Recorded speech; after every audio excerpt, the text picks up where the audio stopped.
Waktu fajar di dermaga. Perjalanan ini dimulai. Ramai suasana oleh mereka yang pergi membawa harapan. Dan oleh mereka yang saling bantu. Tanpa lihat perbedaan.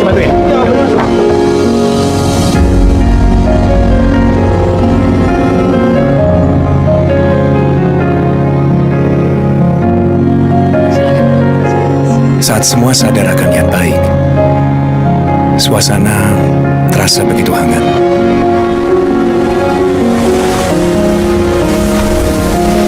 Meski kadang tantangan bisa muncul tiba-tiba, selalu ada orang baik membantu.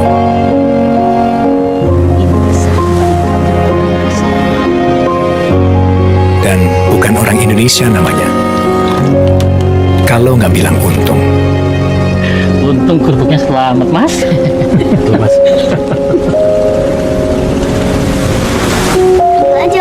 Apapun yang terjadi, Makasih, Dek. selalu dibawa senang. Karena sekecil apapun bahagia itu, selalu ada ruang untuk berbagi.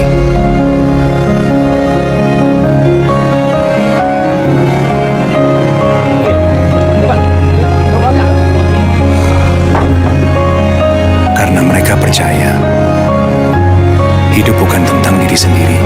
Mas, bukunya ketinggalan. Makasih ya Mas. Sama-sama, Mas. Kasih. Hati-hati. Inilah sepenuhnya Indonesia.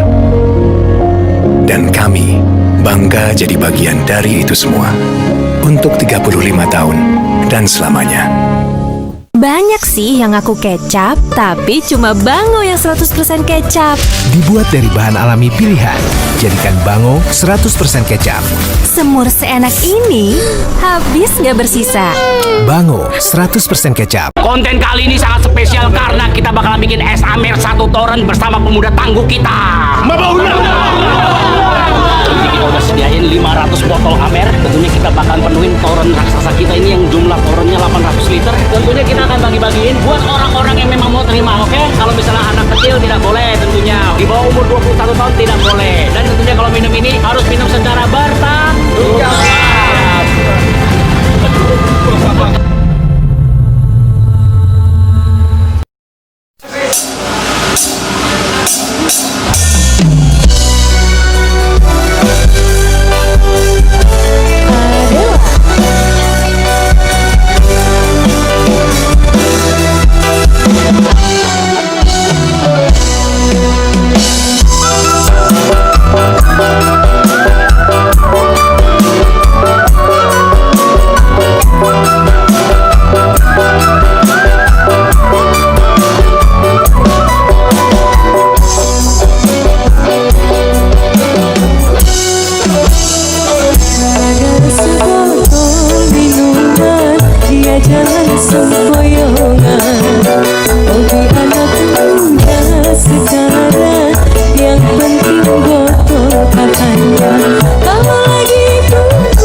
kesana sini ngutang.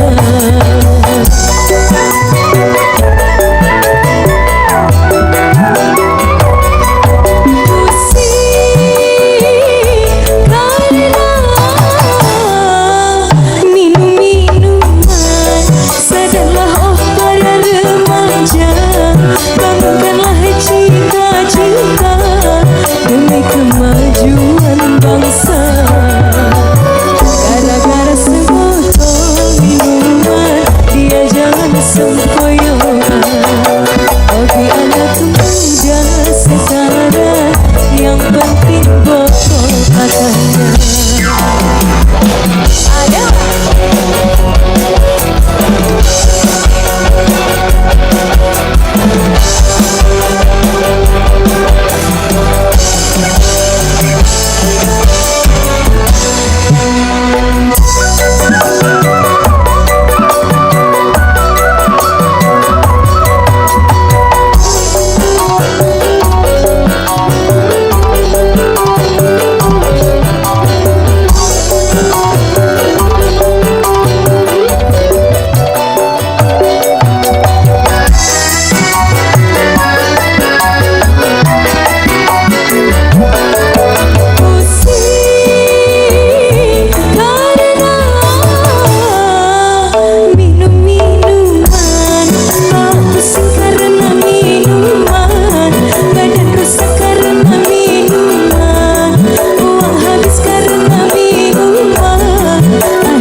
Sidang 5 bulan, nonton 1 jam, 2 jam, langsung buat statement.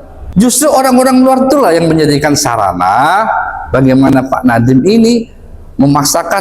Dari awal, Kemendikbudristek meminta pendampingan dari kejaksaan, Mas Dedi. Lalu kenapa bisa ada penyidikan seperti ini? Nah, gini. Pertama, saya nggak menyebut nama. Tapi saya menyesalkan orang-orang yang datang hanya nonton 1 jam, 2 jam. Ini sidang udah 6 bulan. Hampir berapa bulan nih sidang? 5 bulan ya? Sidang 5 bulan, nonton 1 jam, 2 jam, langsung buat statement. Biasa. Ya kan? Bagaimana dia bisa menganalisis sebuah peristiwa, fakta hukum dengan alat bukti? Padahal uji cobanya sudah dilakukan tahun 2018 sampai 2019. Dan hasilnya tidak ideal. So, kenapa lu tetap ngotot pakai kerumbuk? Yang kedua, saya juga baca tentang berita tersebut yang menyebutkan jaksa tidak bisa ini. Harusnya kan orang-orang itu adalah orang pintar. Artinya ini. Saya Komite Etika KPK dulunya.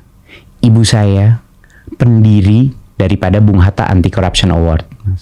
Jadi kalau Mas Dedi nanya saya, kenapa ini bisa terjadi? Saya kira jaksa pintar, tapi dia kelelahan untuk menghubungkan fakta untuk jadi bukti itu. Bukti untuk jadi tuduhan, di situ dia gagal saya kira. Saya lihat bahwa justru orang-orang luar itulah yang menjadikan sarana bagaimana Pak Nadiem ini memaksakan untuk menggunakan krum seperti itu. Nadiem Makarim, oke. Ini selama beliau jadi menteri nih banyak keputusan-keputusan beliau yang gua nggak setuju. Kita sering ribut ya.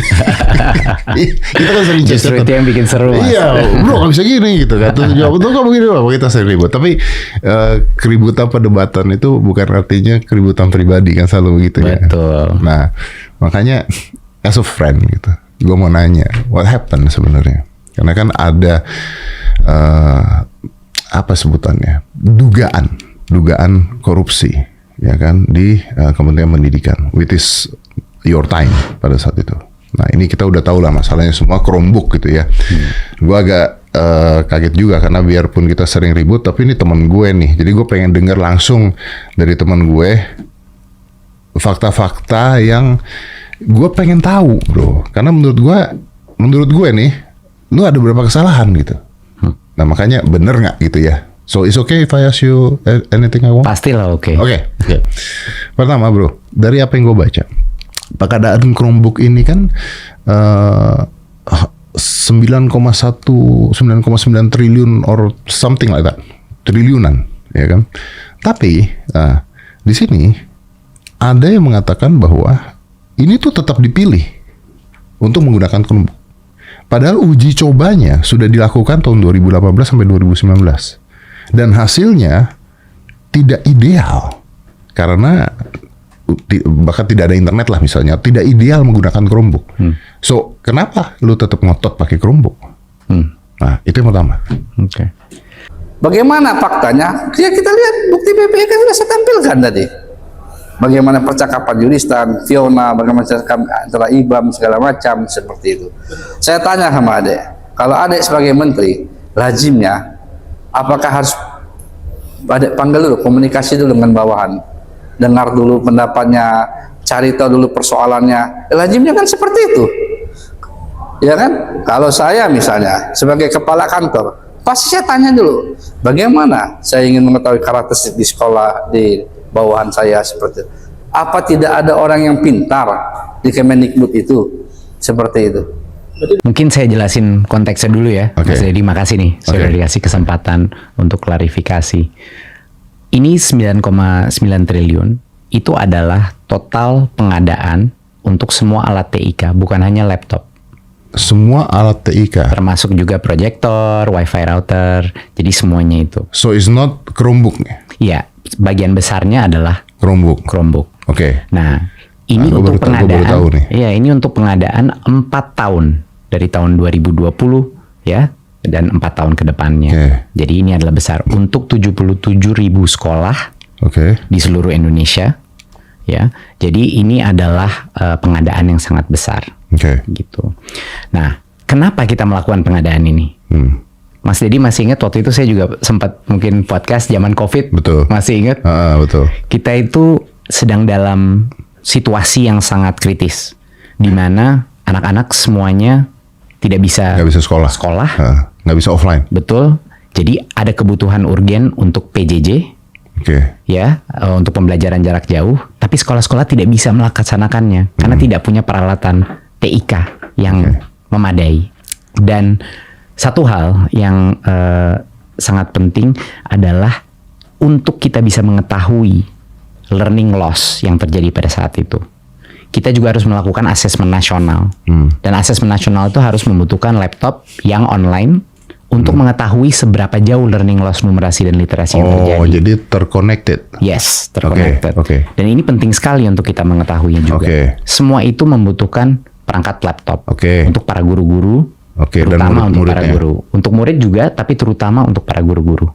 Muridnya kayak apa nanti? Muridnya juga bisa menggunakannya, tapi pada saat itu situasi kritisnya kita benar-benar membutuhkan untuk sarana pembelajaran si guru.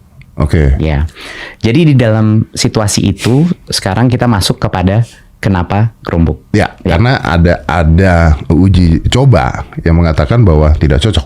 Ya. Jadi pertama, Kemendikbudristek itu karena ini pengadaan yang cukup besar, kita harus hati-hati dan tentunya ada kerentanan resiko. Karena itu, tim di Kemendikbudristek membangun suatu tim yang membuat kajian dengan banyak sekali orang dari berbagai direktorat. Kajian ini dilakukan selama periode waktu yang cukup lama untuk kita bisa mengetahui dengan keyakinan apa saja spesifikasi yang dibutuhkan untuk melakukan pengadaan ini. Itu jadi poin yang penting, Mas Dedi. Jadi hasil daripada kajian tersebut tertera konsiderasi apa saja operating system, perbandingannya seperti apa. Chromebook dibandingkan dengan operating system lainnya. Ya kan, untuk melihat apapun itu ya. Betul. Nah, saya menerima kajian ini dan saya melihat satu persatu dari kriterianya. Yang paling menonjol dari semua ini adalah Chromebook itu untuk spek yang sama selalu lebih murah daripada laptop dengan operating system lainnya. selalu lebih murah. Ya karena Chromebook kosongan kan. Ya, Chromebook itu lebih sederhana. Ya, Dia lebih kan, basic. ya. Kosong, Ya. semuanya based on air. Betul. Oke. Makanya si Chromebook ini menjadi gold standard di dalam berbagai sistem pendidikan di dunia. Banyak Oke. digunakan sistem pendidikan di Meksiko, di Thailand, di Brazil, Oke. di Eropa. Karena ikat ya. Ya. Silakan.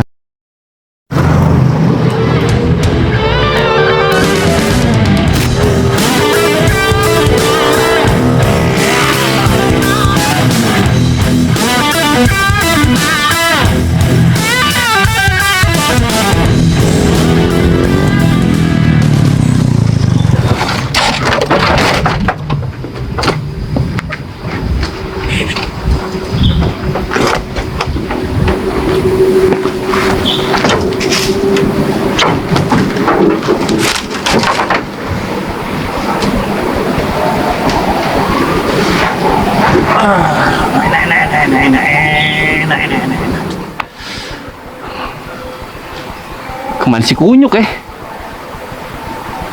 Sepi juga sih nggak ada dia.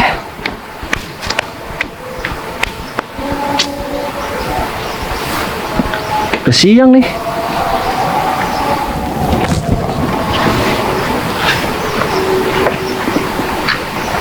Mumpung nggak ada orang lah.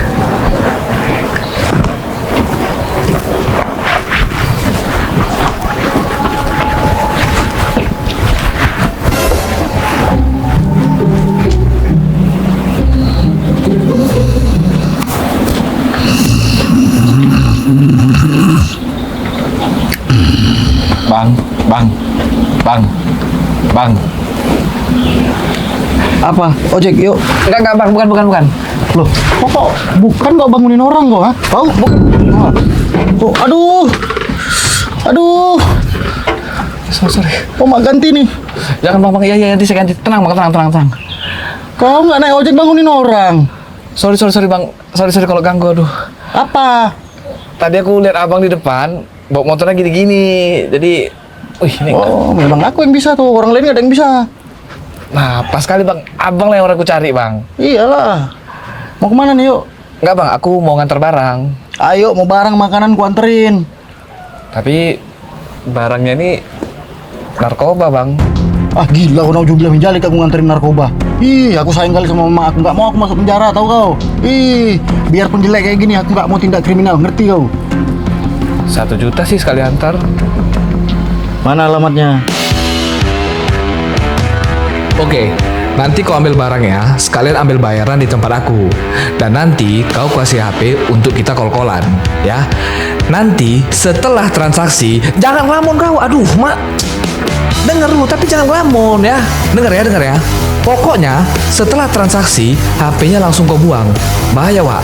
Karena nanti itu bisa dilacak sama polisi. Intinya pokoknya langsung kau buang. Gak usah akrab kali. Itu nanti bisa jadi intel. Hati-hati kau, Wak. Udah, dengerin. Lurus. Pokoknya nanti kau belok kiri setelah aku bilang ya. Ini lurus aja dulu. Lurus. Slow, pandangannya ke depan, lurus. Pokoknya nanti kiri, kiri. Ah, kiri. Kan. Sorry, lupa aku.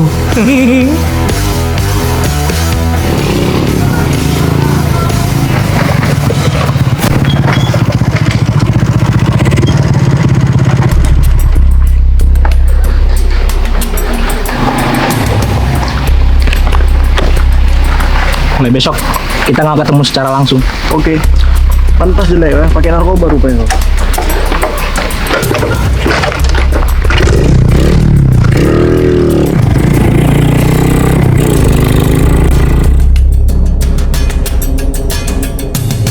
Aduh, alhamdulillah dapat handphone murah. Di pasaran masih mahal nih. Dijual cuma gope. Tapi si Mail kemana ya? Udah 2 hari nggak nongol. Apa udah jadi supervisor ya? Ah, nggak mungkin. Aduh. Tidak lah. Menunggu aku kan? Iya sih. Mari kita duduk di sana, mitraku.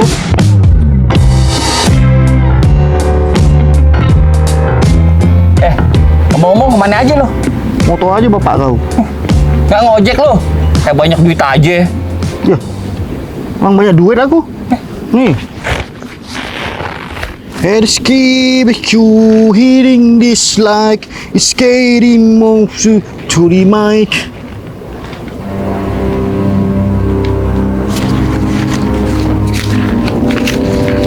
Dari mana kok HP itu? Oh ini. Tadi nih ada yang jual murah cuma gope. Oh murah banget. Udah sini aku bayar aja sini. Ogah. Udah aku bayar aja. Untuk apa kok? Lebih penting duit daripada HP bodoh. Kalau mau 2 kali lipat. Berapa harga awal?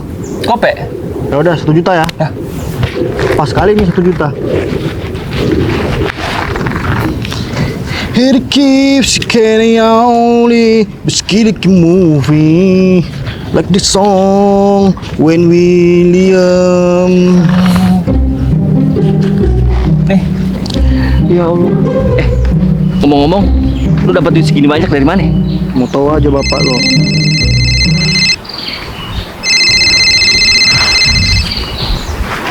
Mana?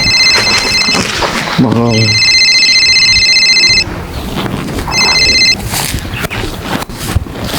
Ya. Ada nih aku di pangkalan.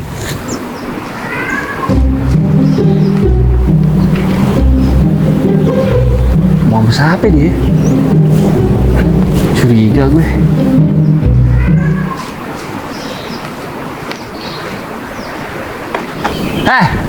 Mau kemana? Aku berangkat kerja dulu ya, orang susah.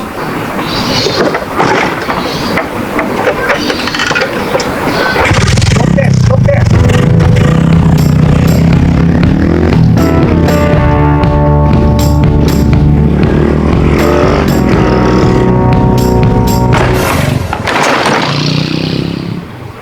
Dasar. Gitu tuh kalau Kang Ojek Kang anjing.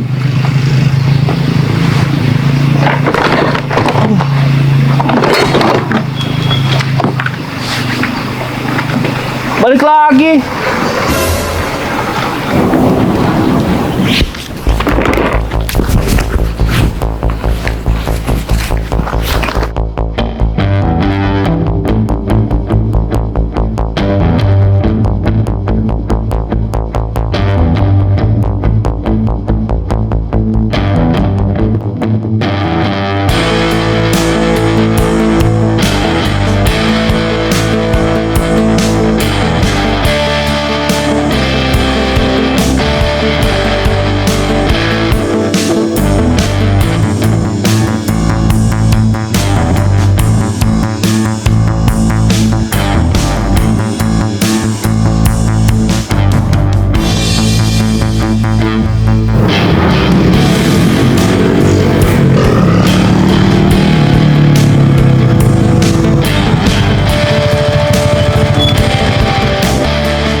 Ini dia nih yang bikin Mail banyak duit.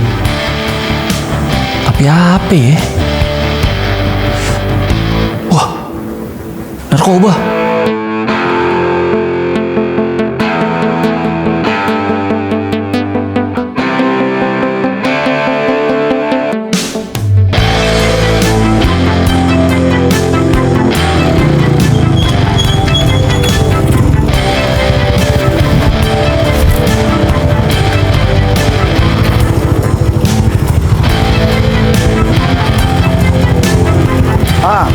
Boy, Kayak mana? barang udah di tempat ya? Sip, HP-nya tebak dulu, masih revisi. Oh gitu. Oke. Yuk.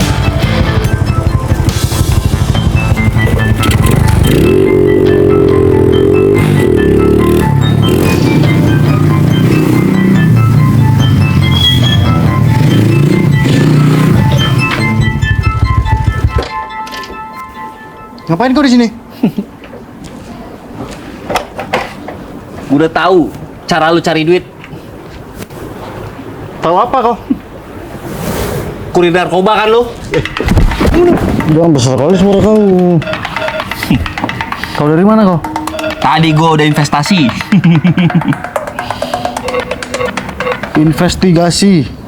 Nah, Jangan ngobrol di sini. apa?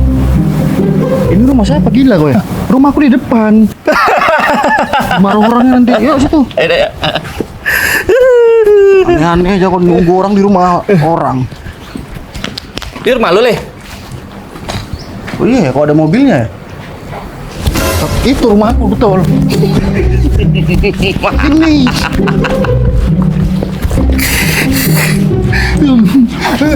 Udah jangan gitu lagi. Cukup 2 kali aja nih. Enggak kok. Dari mana kau tahu? Tadi gua udah lihat sendiri, Le. Ya udah kalau memang kau udah ngelihat, kau bungkam aja. Jangan kau kasih tahu siapa-siapa. Ogah gue, narkoba. Udahlah gini. Gimana kalau kita kerja sama? Gimana tuh? Ya kau cukup diem aja, jangan ngasih tahu apa-apa ke orang-orang, apalagi ke polisi. Kita kerja sama aja. Untungnya apa buat gue? Tiap harinya kau kasih HP. Boleh? Udah. HP kau mau? Dia mau apa lagi? Nih. Balikkan lagi nih. Gak apa-apa, duitnya jangan kau balikkan untuk kau aja. Yang penting kau keep, jangan bilang-bilang orang. Tiap hari nih lu kasih gue handphone. Iya. Bisa jadi putra Siregar nih gue nih. Jangan kau sebut nama itu. Kenapa? Belum dijadikan BA aku. Dan tuh kau tuh, slow kau.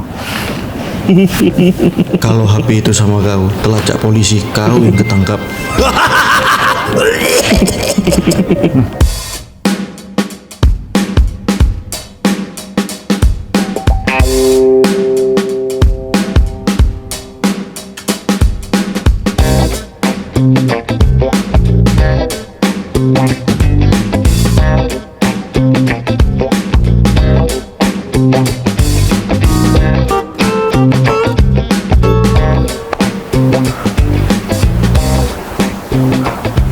Mana si Rama nih? Kok nggak ketangkep-tangkep dia?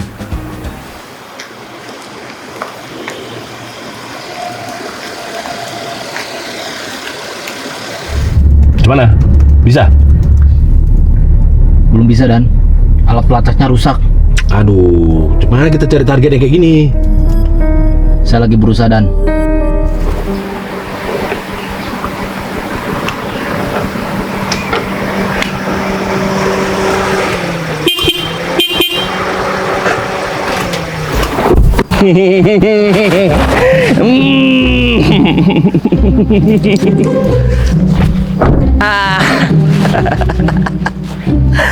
Mbak Ele, Mobil siapa kau ambil? ngambil beli gua. Mobil kau? Iya dong. Kau lagi kayak orang kampung naik mobil pakai jaket ojek, helm. Dari mana kau punya duit beli mobil? Lu inget handphone yang tiap hari lu kasih ke gua? Itu gua jual, duitnya gua kumpulin buat beli mobil. Oh berarti ini mobil aku juga dong? Mana ada? Handphonenya dari siapa kalau bukan dari aku? Kalau nggak ada handphone dari aku nggak bisa kau beli mobil, tahu kau? Enggak, mobil gue. Aduh.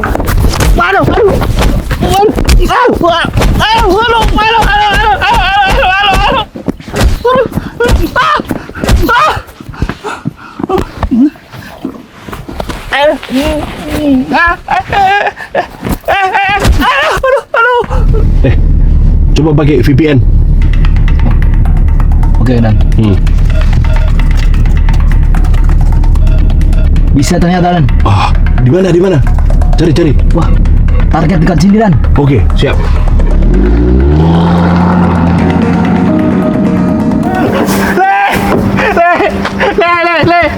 Le, mobil gua, le, mobil gua, le. Mobil gua, le. Aduh.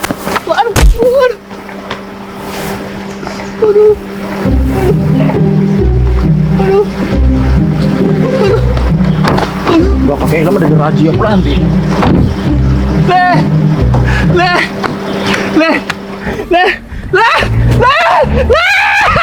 Mobil gua, le. Mana anjing?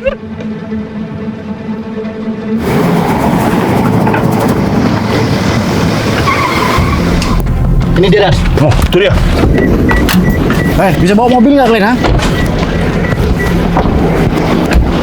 Apaan nih? Udah diam. Apa? Di kantor aja. Apa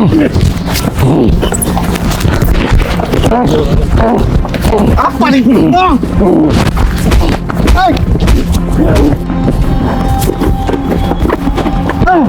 Apa ini?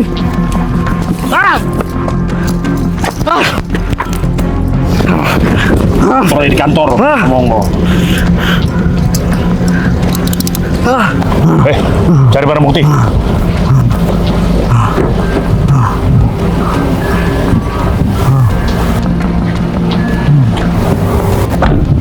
Ini Dan. Bagus. Ayo kita angkut ya. Ayo ikut.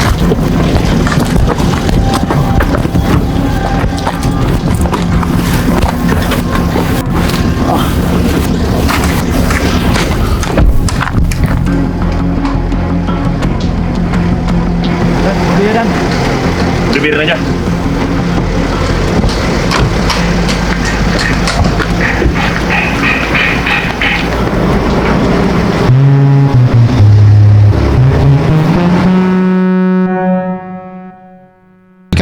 Kenapa berita yang keluar atau apapun itu yang keluar bahwa uji coba 500 Chromebook tersebut dikatakan bahwa tidak mumpuni gitu? Ya.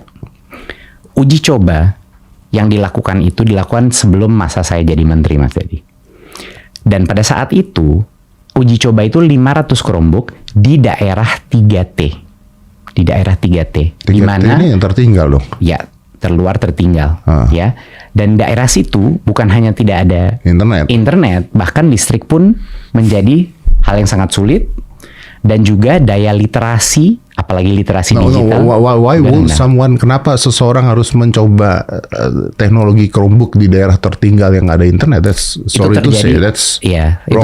Itu terjadi sebelum saya. Jadi alasan utamanya saya pun tidak yakin, tapi kami melihat laporan ini dan yang banyak orang menggunakan ini sebagai narasi bahwa walaupun sudah direkomendasikan ini jangan digunakan. Ya, itu yang keluar kenapa sekarang. masih? Ya, itu ada narasi seperti itu. Padahal yang banyak masyarakat tidak tahu adalah pengadaan laptop ini bukan untuk daerah 3T. Oke. Bukan. Dan setelah itu ada uji coba lagi ya? Bukan cuma uji coba, kita punya data 2-3 tahun ke depannya. Oke, Nanti saya jelaskan. Berarti after yang tidak cocok, pada saat lu menjadi menteri, lu melakukan uji coba ulang? Pada saat itu kita melakukan kajian ulang. Okay. Karena uji coba itu hanya kepada daerah 3T. Kita, juknis daripada pengadaan kita, yang boleh menerima laptop, Mas Dedi, hanya sekolah yang punya akses internet. Tidak boleh sekolah yang tidak punya akses internet menerima.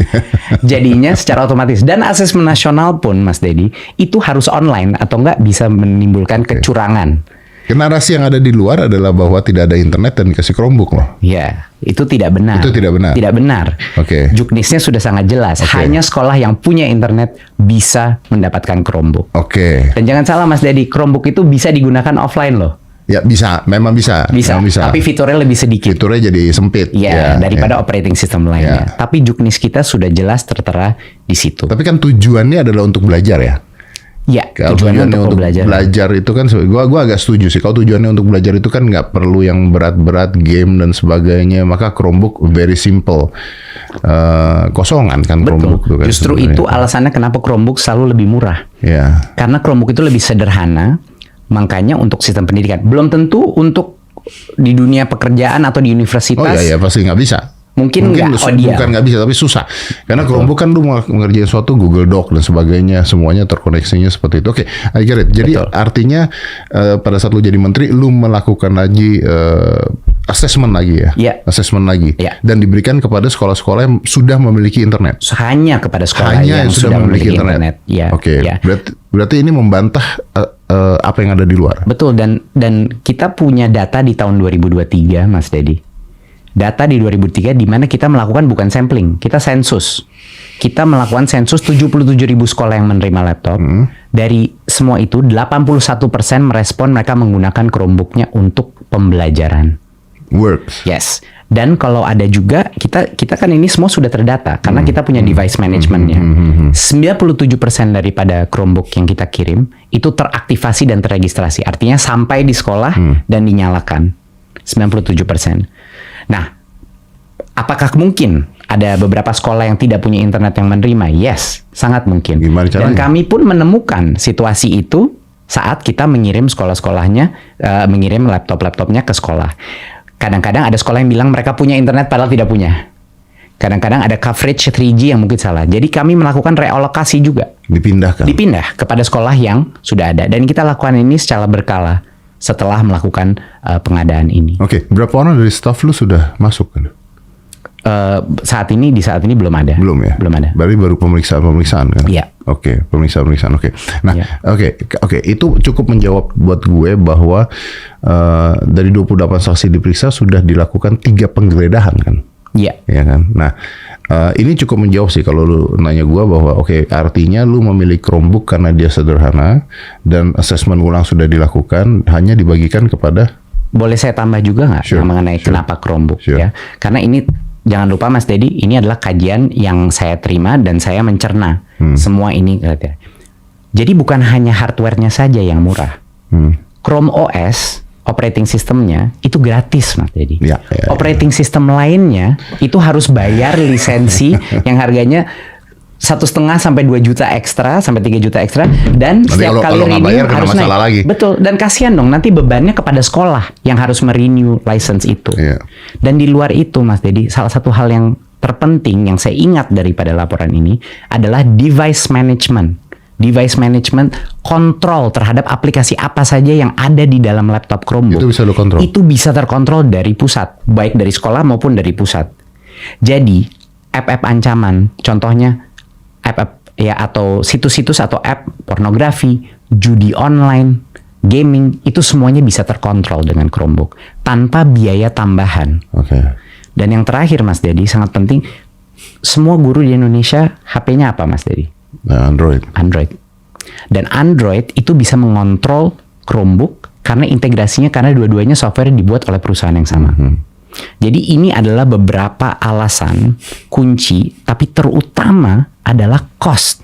Kita udah melihat itu. Jadi Mas Dedi sekarang kalau membandingkan misalnya mau di ChatGPT atau di mana, kalau kita lihat spek to spek, Chromebook akan selalu 10-30% lebih murah. Tapi bukankah ada langganan juga harusnya? Google. Maksudnya? Ada langganan kan? Langganan maksudnya? Ada langganan berbayar juga kan? Oh, saya nggak tahu itu. Nggak, maksudnya kalau misalnya kayak Google Drive-nya dan sebagainya kan harus langganan juga. Itu beda. Itu adalah dari sisi cloud-nya. Tapi license daripada software sendiri. Software yang apa harus contohnya? dibeli. Software apa? Chrome OS dibandingkan operating system yang lain. Oh, lu bicara software aslinya. Aslinya, operating systemnya itu gratis. Gitu. Kalau mau menggunakan Word, menggunakan apa? Tapi kan di dalam Chrome OS ada versi-versinya. Ya, yang tapi sudah berbayar ada. ya? Tidak berbayar. Tidak. Oke, karena gue langganan tuh, gue langganan kayak Copilot dan sebagainya, gue langganan. Tapi kayaknya memang ya gue nggak tahu ya itu. Betul. Tapi ngomong-ngomong, bukan hanya guru pakai Android Pak, saya pakai Android. Iya, tapi pas mayoritas lah dari guru. Oke. Nah, kalau itu artinya lu sudah mempertimbangkan bahwa itu lebih murah ya kan? Ya dong, lebih murah, lebih terjangkau, lebih bisa dikontrol gitu ya. Iya. Oke. Nah, tapi ada dugaan bahwa ada markup nih bos. Ya kan? Ada markup dari yang sampai 9,9 triliun itu, katanya membelinya harganya sekitar 10 juta per unit. Iya. 10 juta per unit, itu tulisannya. Nah, sebenarnya berapa harganya? Iya. Ini makanya mungkin narasi di dunia internet itu bisa kemana-mana. Tetapi bisa diyakinkan bahwa harga segitu tidak mungkin harga laptop Chromebook.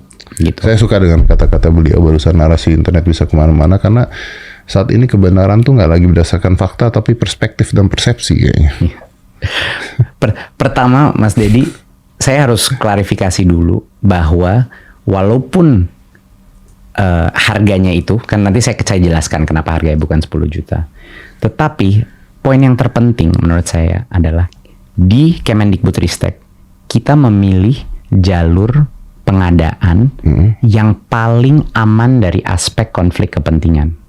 Kami tidak memilih pengadaan untuk penunjukan langsung. Kami tidak memilih pengadaan tender. Kami memilih e-katalog lewat LKPP. Jadi nggak pakai tender? LKPP tidak, bukan tender. Ini namanya e-katalog, yaitu dioperasikan oleh LKPP, yaitu Badan Terpusat Pemerintah yang melakukan semua pengadaan. Sebenarnya tender-tender juga di dalam situ kan? Betul. Ya, bukan tender sebutannya apa?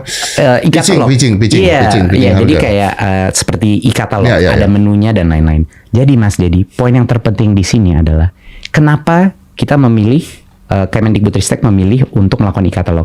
Karena itu artinya Kemendikbudristek tidak punya kewenangan sama sekali dalam penentuan harga atau dalam mengkurasi penyedia produk sama sekali. Nggak bisa cashback? Tidak bisa, Mas. Dan memang sengaja karena kita tahu, Mas Dedi, kita tahu banget bahwa pengadaan sebesar ini harus dengan transparansi yang maksimal dan nggak boleh ada konflik kepentingan. Seluruh kewenangan untuk harga dan siapa yang boleh menawarkan produk tidak ada di Kemendikbudristek sama sekali. Itulah proses e-katalog. Jadi itu poin yang pertama yang sangat penting. Gitu. Di luar itu, nah gimana dengan harga? Nah, dengan harga. Nah sekarang saya jelaskan. Walaupun kita tidak ada Kemendikbudristek tidak ada kewenangan dalam harga, menurut data yang didapatkan, harga berdasarkan pembelian sekitar 1,1 juta laptop dan total anggaran itu sekitar 7 triliun. Sehingga kalau dirata-ratakan itu kisarannya 6 juta, Mas Dedi. 6 juta? 6 juta. Oke. Nah, 6 juta. Nah, di luar itu, tadi kan Mas Dedi nanya mengenai proses kita, proses pengadaan. Satu hal lagi yang mungkin sangat penting adalah dari awal Kemendikbudristek meminta pendampingan dari kejaksaan, Mas Dedi.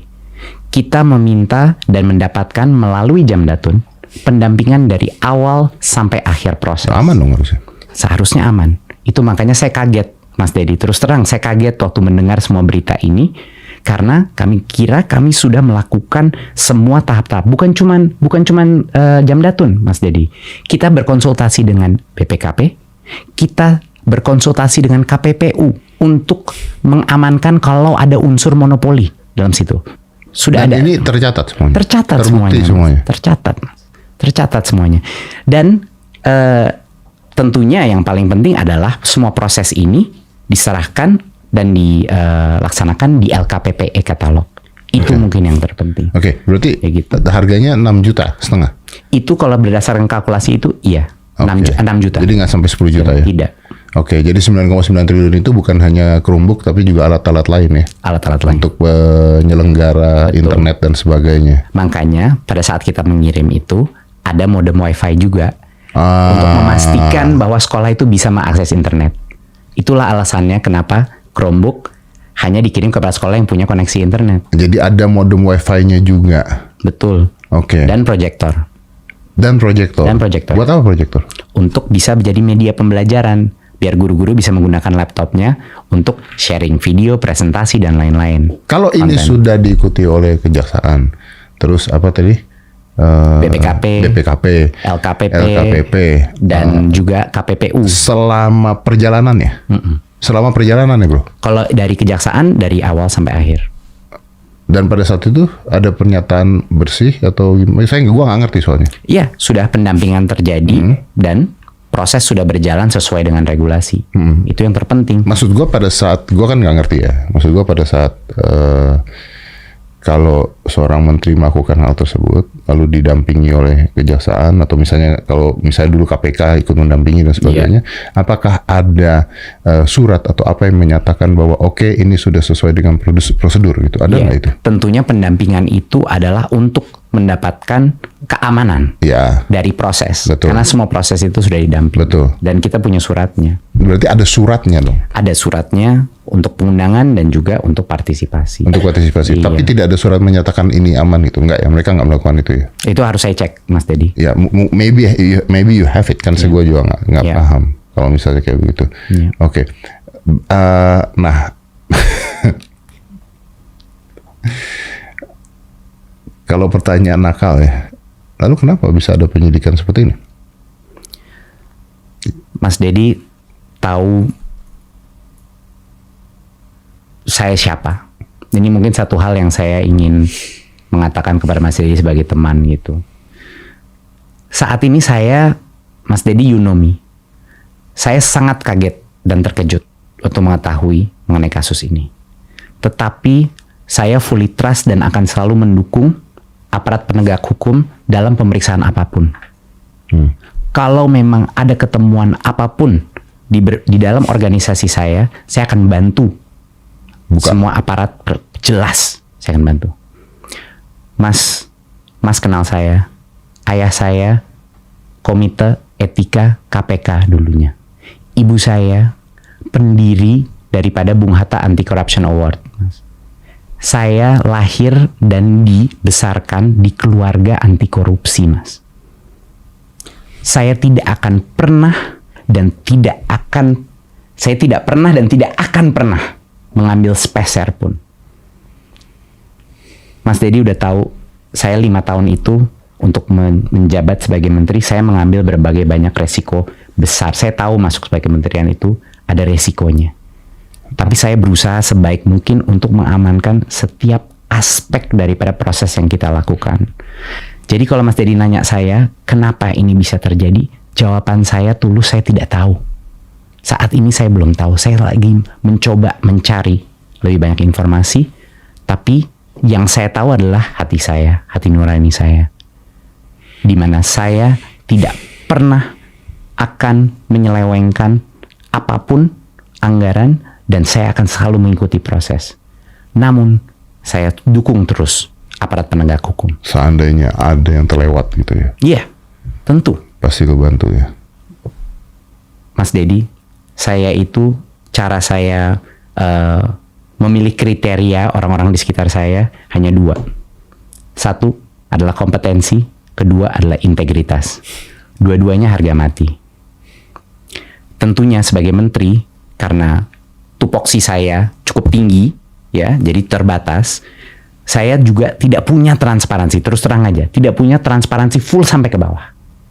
Jadi saya nggak bisa jamin 100%. Ya pasti. Tapi Mas Dedi harus tahu, dari apa yang bisa saya lakukan sebagai menteri, dari tupoksi saya, kewenangan, itu saya jaga.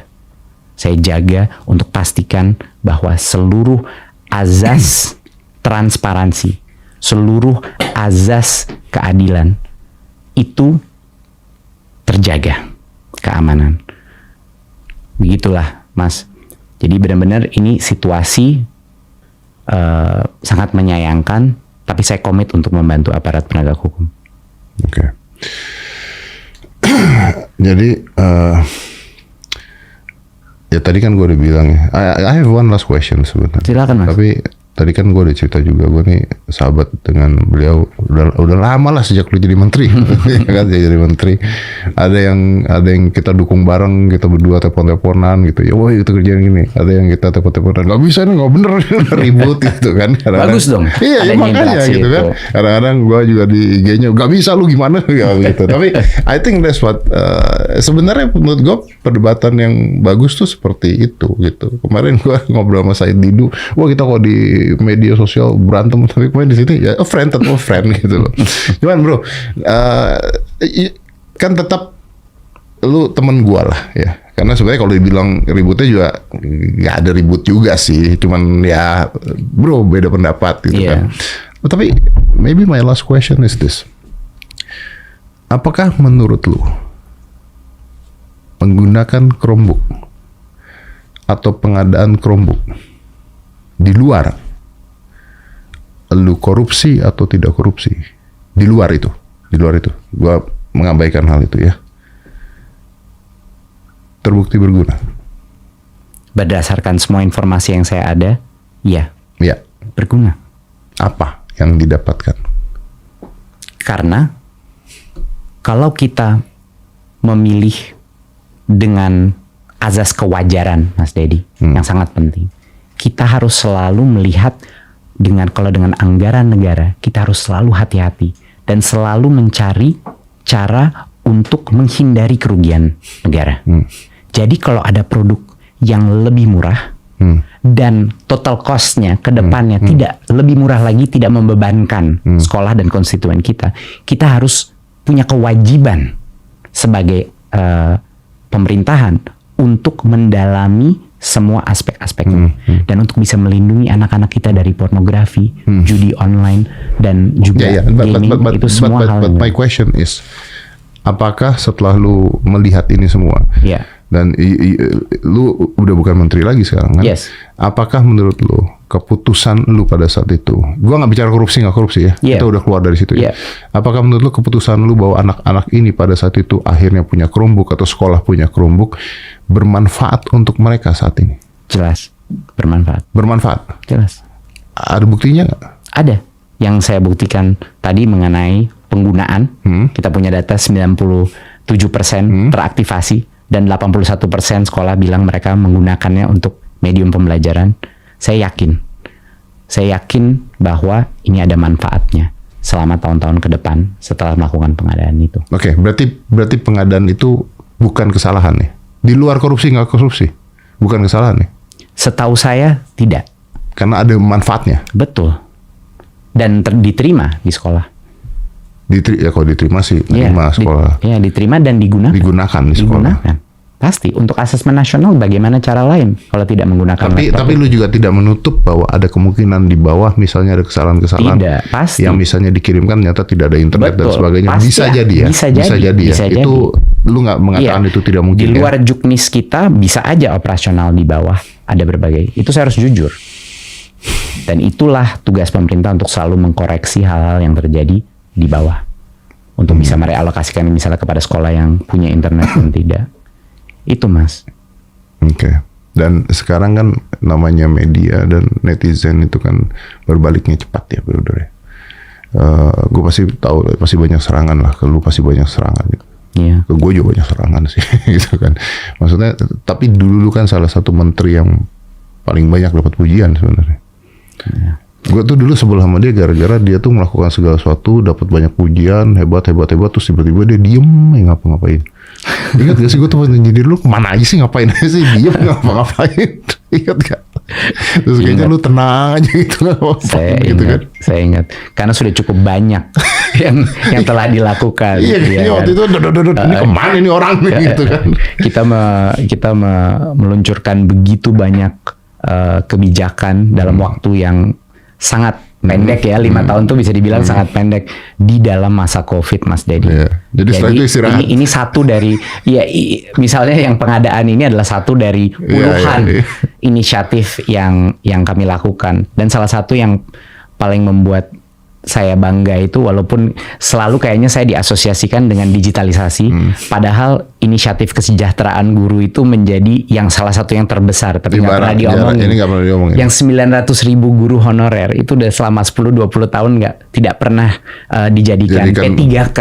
Itu di masa saya 900.000 terjadi. Jadi benar-benar mereka bisa mendapat nafkah yang jauh lebih layak. Jadi keseimbangan antara melihat semua aspek daripada sistem pendidikan kita itu saya coba atur, Mas. Saya kalau mau memperkaya diri, Mas Dedi, saya bakal diam aja di sektor swasta, Mas. Pada saat itu saya meninggalkan sektor swasta itu di puncak kesuksesan saya. Jadi saya tuh tulus bergabung ke pemerintah untuk ngebantu, untuk berbakti. Karena dari kecil saya dididik sama orang tua saya. Tidak ada artinya kalau sukses hanya secara finansial. Harus berbakti kembali kepada negeri, harus berguna buat orang banyak. Dan mungkin dalam membuat begitu banyak kebijakan, itulah di mana pro dan kontranya terjadi. Tapi waktu itu sempat hilang apa ini, istirahat? Setelah menjadi menteri apa waktu masih jadi menteri kan, lu sempat nggak ngapa-ngapain tuh, sempat nggak ada berita, sempat nggak ada apa? Enggak, itu waktu konsolidasi, Mas. Jadi udah banyak yang keluar kebijakan. Itu tahun terakhir waktu konsolidasi. Kita kuatkan agar semua perubahan itu bisa sustainable ke depan. Itu. Karena gue cari-cari mana nih. Well, that's I think I got enough explanations ya. Cuman kan maksudnya gue juga bukan dari pihak yang berwajib juga ya. Maksudnya gue jujur aja gue undang lu ke sini karena I want to ask you as a friend. Gitu maksudnya. Thank you, Mas. Kenapa sih bro? Itu ada apa sih? Maksudnya karena kalau gue nggak dengar, ya itu tadi gue bilang, kebenaran sekarang tuh yang ada di lapangan tuh kadang-kadang bukan fakta. Kebenaran tuh kadang-kadang perspektif dan persepsi. Apapun yang persepsinya berubah bisa jadi kebenaran gitu. Udah bukan fakta lagi. Nah, gue pengen dengar dari mulut lu sendiri sebenarnya, dari mulut, dari pikiran, dari hati lu apa yang sebenarnya terjadi. Dan gue juga tidak berada di sisi lu ya, maksudnya even as a friend ya silakan kalau memang mau ada. Tadi kan beliau juga mengatakan kalau ada pemeriksaan beliau pun akan membantu, silakan dibantu gitu. Saya kan siap untuk membantu. Oke. Tapi yang paling penting adalah bahwa lu yakin bahwa ini berguna untuk sekolah dan murid-murid pada saat itu. That's the most important thing I think. Yes. Well, I think I have enough. Kayaknya next jangan ketemu di sini, tapi kita ketemu di tempat pedal dulu aja kali. Siap Mas, bener ya. Dia lagi gila pedal, dia punya tempat pedal. You owe me a membership ya. Udah siap, langsung. Brother, thank you for coming. Terima kasih Mas Dedi. Jadi kita berpapasan ya Mas Papasan Dedi. gimana, bro? Pas saya keluar dari pemerintah, Mas Dedi masuk. Oh, saya di dalam. Gua di dalam. Ya, tapi kan waktu lu di dalam gue dukung lu juga. Iya betul, terima kasih. Tapi sekarang kan Mas Dedi udah masuk dalam pemerintahannya Pak Prabowo. Dan saya tuh mengamati ya bahwa untuk pemerintahan saat ini pendidikan dan juga transparansi ya, keadilan itu menjadi prioritas utama. Saya salut banget dan akan selalu mendukung Mas. Thank you. Nanti saya sampaikan kalau ketemu. Terima kasih Mas. Ya pasti kita gini lah ya, pasti kita semua pengen negara ini lebih baik dan lebih baik lagi lah ya. Amin. Dalam pemerintahan siapapun, tujuan kita cuma satu, negara ini menjadi lebih baik dan lebih baik lagi. Betul. Itu yang kita usahakan terus. Bro, thank you. Again. Thank you so much. Saya mengajar legal reasoning, karena itu saya ingin tahu apakah sidang ini dituntun oleh nalar hukum yang bersih atau di dalamnya ada defect, ada karat politik, ada karat pesanan segala macam. Hanya itu yang saya ingin uji sebetulnya. Dari yang baru saksikan tadi, sepanjang persidangan seperti apa penilaiannya? Saya kira jaksa pintar, tapi dia kelelahan untuk menghubungkan fakta untuk jadi bukti itu. Bukti untuk jadi tuduhan. Di situ dia gagal saya kira. Saya lihat bahwa misalnya bagaimana misalnya menghubungkan antara satu kecemasan bahwa saudara Nadiem kok membawa masuk tim khusus. Bukankah itu fungsi dari kementerian? Sebetulnya seorang menteri kalau dilihat kementeriannya bodoh ya dia bawa yang pintar kan mudah aja. Dan itu bukan kriminal tuh. Jadi jaksa saya sebut istilah tadi kelelahan untuk mengubah chattingan di WhatsApp menjadi what's wrong. Nah itu dia gagal-gagalnya itu ya. Oke. WhatsApp ya WhatsApp. What's wrong itu pembuktian nalar. Nah nalarnya nggak mungkin belum nyampe itu. Kalau saya komentar lebih lanjut nanti saya intervensi sidang. Itu kira-kira. Oke. Baik. Salam akal sehat. Yuk. Salam akal sehat.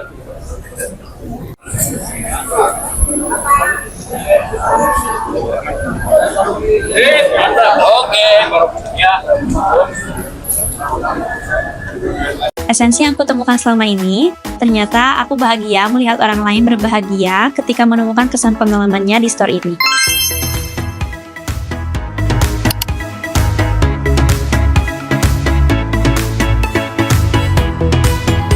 Hai, aku Liva, and here's look at my daily journey. First thing first, setiap pagi aku memulai hari dengan briefing untuk bahas materi, target harian, dan kami juga melakukan roleplay.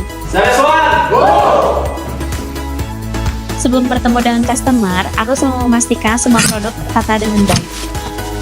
Nah guys, di sini ada beberapa rekomendasi ya. Ini untuk sleeping bag yang terbarunya dan ada customer. Selamat datang di Eiger. Nah, setelah greeting ke customer, hal yang pertama aku lakuin itu adalah menggali kebutuhan dari customer. Setelah tahu kebutuhannya, baru tuh aku kasih beberapa referensi produk. Jika produk yang diinginkan customer sudah ditemukan, lalu aku antar barang tersebut menuju kasir. Kekerasannya, jam kerja aku udah selesai, kerjaan yang masih tersisa aku alihkan ke rekan setim yang menggantikan aku di jam berikutnya. Nah, begitulah keseharian aku sebagai retail assistant di Eiger Indo dalam menciptakan pengalaman terbaik bagi Eigerian yang berkunjung ke Eiger Adventure Store. See you bro and sis, bye!